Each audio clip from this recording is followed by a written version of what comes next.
Hello मैत्रिणींनो, मी शर्मिली। आज आपण बघणार छान अशी पारंपरिक पद्धतीची गोळ्यांची आमटी। घरात भाजीला काही नसेल तर सुचत नाही, पण अशी गोळ्यांची आमटी करून बघूया, छानच लागणार आहे। चला तर मग गोळ्यांसाठी 1 वाटी बेसन घेतलं होतं। हळद आणि मीठ घालून छान असं ते पाण्यामध्ये मळून घेऊया आणि आपण आता त्याचे गोळे तयार करून गोल गोल आकाराचे गोळे तयार करून घेतले आहेत। फोडणीसाठी मी कढईमध्ये तेल घेणार आहे। त्यामध्ये छान अशा आधी मोहरीची फोडणी करून घेणार आहे, कारण कसं होतं, मोहरी छान तडकल्यानंतरच आपण त्यामध्ये जिरे ॲड करू शकतो। मोहरी जर तडकली नाही तर ती दातामध्ये कचकच करते, त्यामुळे मोहरीनंतर मी छान असे जिरेही ॲड केले आहेत। खमंग अशी फोडणी झाल्यानंतर आपण त्यामध्ये कांदा ॲड करूया। कांद्याबरोबर लगेचच कढीपत्ता ॲड केला आहे। छान असा तो परतून घेत असतानाच आपण त्यामध्ये गोळेही ॲड करूया। जरासा कांदा परतल्यानंतर मी गोळे ॲड केले आहेत। गोळे फुटणार नाही त्याची शक्यता घेण्यासाठी मी आधीच ते ॲड केले आहेत आणि छान असे तेलामध्ये ते परतून घेणार आहेत।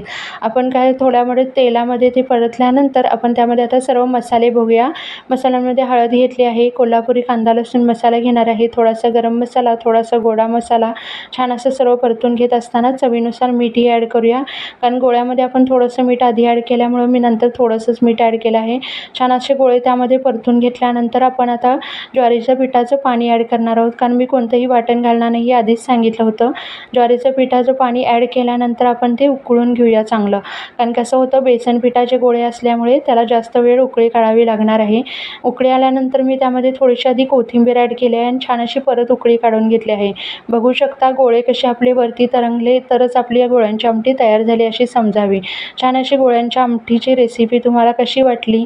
ही रेसिपी तुम्हाला जर आवडली असेल तर माझ्या चॅनलला लाईक सबस्क्राईब शेअर करायला विसरू नका। भरपूर अशा कमेंट्स आणि लाईक सबस्क्राईब शेअर करत जावा। छान अशा आपले गोळ्यांची आमटी तयार झाली। बघू शकता गोळे म्हणजे अगदी एकसारखे राहिलेले आहेत। कशी वाटली आमटीची रेसिपी?